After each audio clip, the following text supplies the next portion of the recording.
Hesphaestus. I want you to consider shriveled of foot, grace, and the invisible link net. Also, that this guy, remember, is a metal worker, a deity of metallurgy, a carpenter. He forges things, etc. Very much an artisan, and he is said to have split Zeus's head with an axe. Consider these ideas. Shriveled of foot. How does that pertain to grace and light-footedness? Okay. Refined movements. I'll get into this in a video shortly after this Hesphaestus series. Hera is said to have ejected Hesphaestus from the heavens, quote-unquote, because he was shriveled of foot. A very obvious idea comes into play. Before Christianity, there was paganism. In fact, before Judaism, there was paganism. So if pagans are talking about heaven before Jews and Christians, it's open and shut. The idea that these ideas influenced the Abrahamic faiths. So anyway, in one version, he's said to have fallen into the ocean and was raised by Thetis, mother of Achilles, and one of the 50 Nereids, and the Oceanid Uri Nome. Remember, a nome is a region in Egypt, for example. It's also a little man with a certain look. If you're interested in who these people are, do the research on yourself. I'm going to try to stick to the key points. I didn't want to make it more than one video about this guy in the first place because I consider skeptical relativism, attention spans, comprehension, interest, a willingness to play stupid, the influence that lust has on people's ability to accept truths, satanic perceptions of masculinity, gender-neutral definitions of men, the bull and the gender-neutral E and beta philosophies. Anyway, moving on. In another account, he was flung out from heaven by Zeus for attempting to rescue his mother from her advances. So here we have Zeus. Remember, his symbol is the eagle. And this guy is raping people all throughout mythology. Rape, rape, rape, rape, rape, rape, rape, rape, rape, rape. It is preposterous. It is insane to assume that the eagle of Rome and the eagle of America have no connection to organized, systematic rape based on privilege and one's idea of themselves, one's sense of self-importance, which must be distinguished. The distinction must be made between that and one's ego, which is one's understanding of where they are in the universe. So one's sense of self-importance alone is not the same as where one fits in the greater scheme.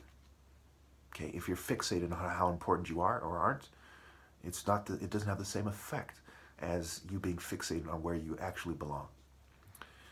Anyway, he fell for an entire day and landed on Lemnos. He was taught to be a master craftsman by the Sintians, an ancient native tribe, the Sintians. It's also important to note that one of these tribes is said to believe that they are the descendants of Hephaestus. So this has everything to do with reincarnation, right? Reincarnation, okay? Versus Ra, Legion, and the family that most embodies Ra, okay?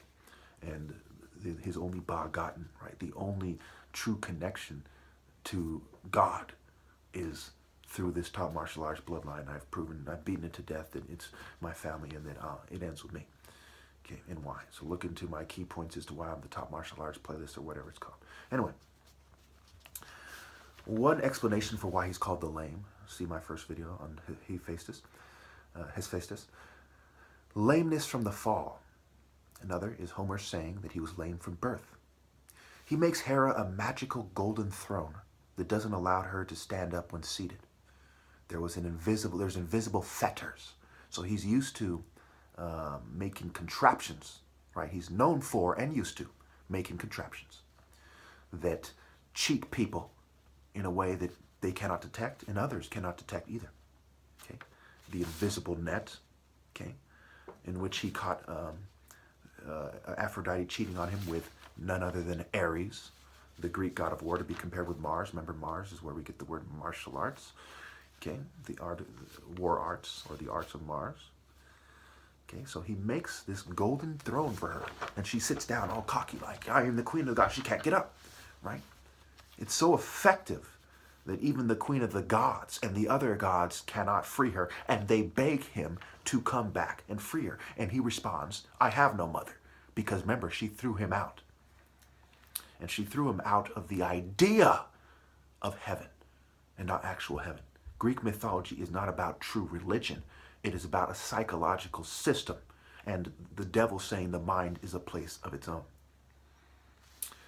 Dionysus intoxicated him and took him to Olympus on a mule accompanied by revelers. If you read between the lines, it's safe to assume that he had his way with them as well, as Dionysus is a sick, weirdo pervert like Hermes or Mercury.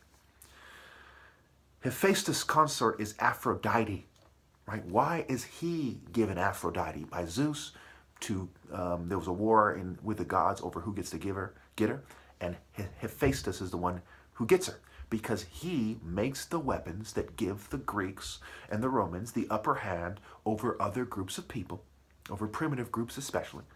So it's like, well, if you aren't in favor with him, he's going to sabotage you. So it is a way to make peace and to reconcile the differences and the argument over who gets to get the goddess of love, who in fact is a whore, who's a goddess of erotic desire.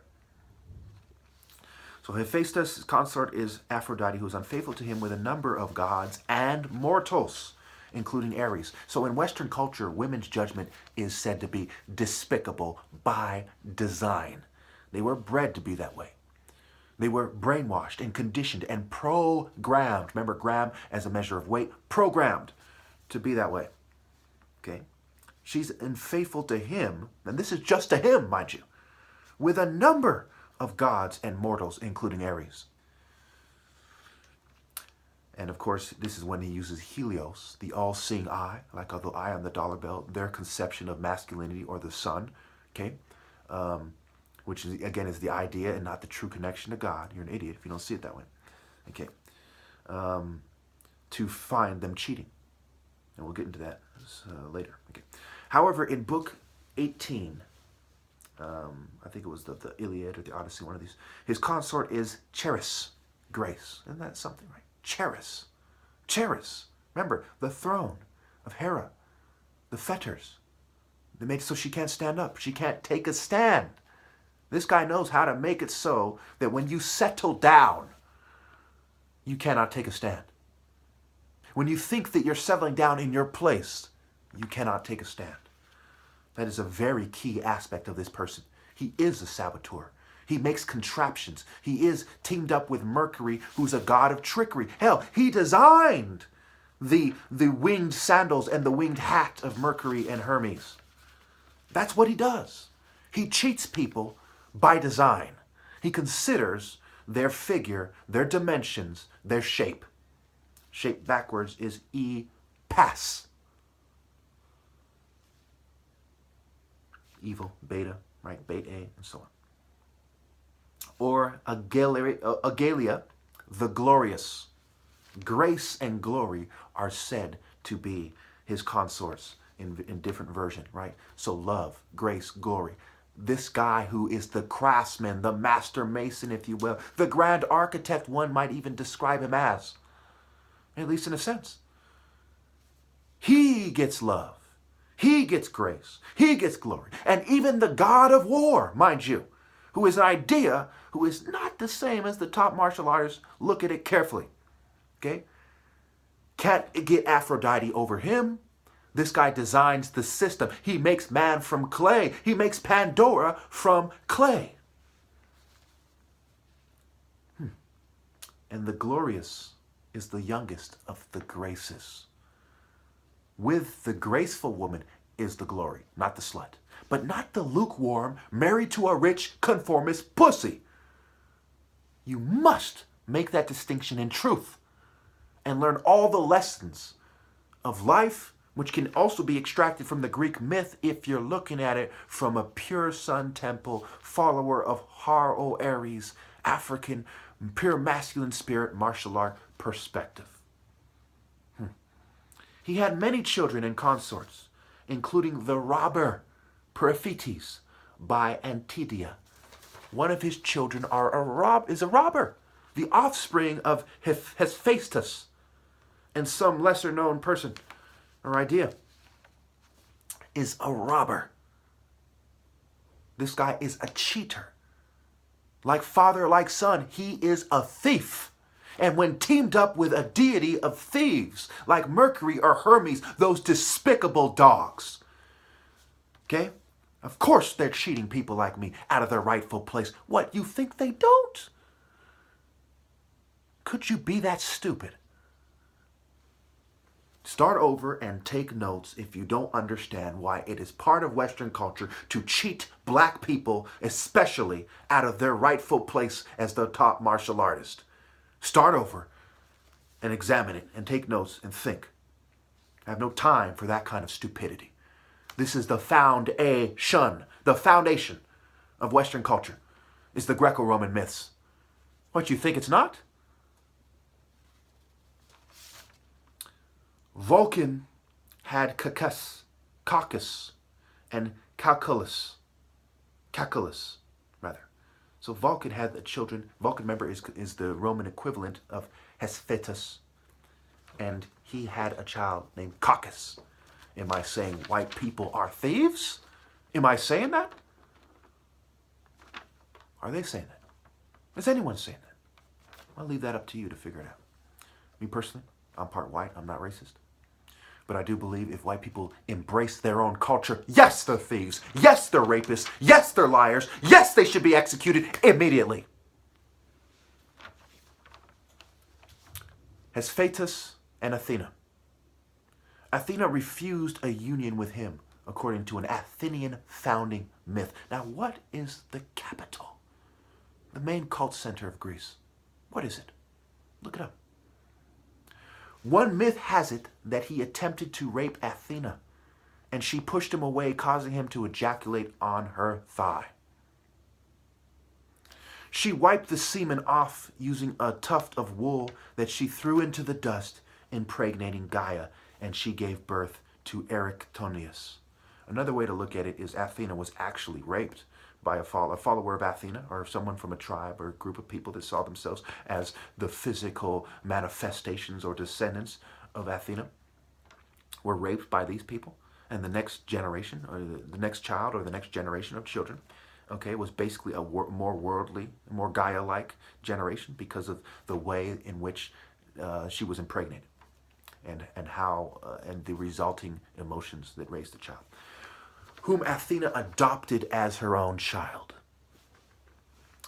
He demands that Zeus allows him to marry Athena in another myth because he is the one that split open Zeus's head with an axe, allowing Athena to be born. Athena vanished during sex when he was consummating the marriage, allowing Gaia to be impregnated. Hesphaestus discovered his wife, Aphrodite, was having an affair with Ares through Helios, the all-seeing eye.